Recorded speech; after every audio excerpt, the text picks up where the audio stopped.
The government made a judgment starting in the fall of 2008 and continuing into 2009 that this industry, as an industry, could be imperiled if GM and Chrysler went into bankruptcy and were liquidated.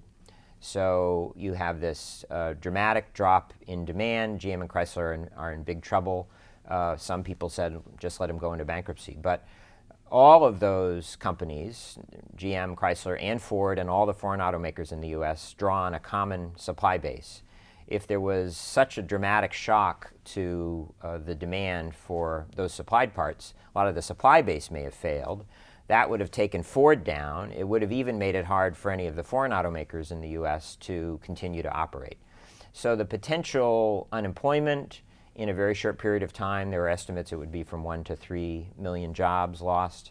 The impact on economic activity throughout the industrial Midwest at a time that the economy was very fragile and the recession was very deep was just seen as a huge risk. If you also think of the government expenditures that would have been required if all those jobs had been lost, if those companies' pensions, which would have, pension funds which would have failed, would have been thrown upon the resources of the government pension agency, that's an expense that wasn't incurred at the time. So a lot of people saw it as saving a company, but I think the perception, which I would agree with, is that it was a system, industry system that was really at risk, and by saving the companies, they really were saving the system.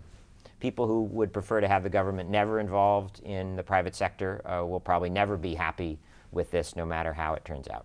I certainly think that having a strong manufacturing base is important for the US, that for this industry with so much technological change coming, it's important for us to have strong domestic companies in that industry at the forefront of those technologies. So to me, that makes it all worthwhile. The outcome of the bankruptcy proceedings, which were handled very quickly for GM and Chrysler, was that the governments of the US and Canada and also the United Auto Workers became shareholders. So this left GM roughly 61% in the hands of the US government, which was an uncomfortable position for everyone involved. GM didn't like being perceived as government motors. The government didn't like all the criticism about being overly involved in the private sector.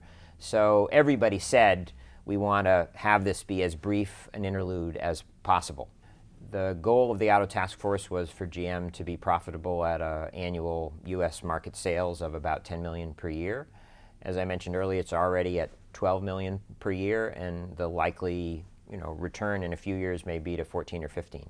That gives them a lot of room to be able to sell their cars at a profit. So that's a huge thing, and the bankruptcy facilitated some things that GM had already started to deal with, including some of its legacy cost issues, including trimming away brands, but it accelerated that. It maybe forced them to do some things they might have been hesitant to do.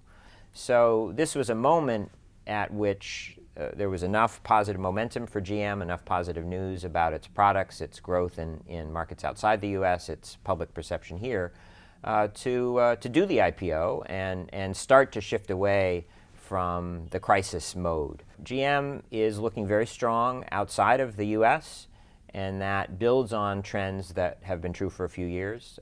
They sell very well in China. They're doing extremely well in Brazil. Their partnership with Daewoo in Korea to make some small cars that are sold in a lot of markets around the world is proving to be very successful so far. So given that more of the growth, the rapid growth in vehicle sales is happening outside of the US, for GM to be strong there is a very positive sign for investors. Finally, it's I think the signs of exciting products, better quality. This all-electric, this electric vehicle, the Volt, which will be released soon, I think is seen as at least enhancing GM from a technology leadership point of view. Still a lot of questions about how well it will sell given its price. So I think it's the combination of those things, and obviously they've worked hard to create a buzz right now to give the IPO a real boost.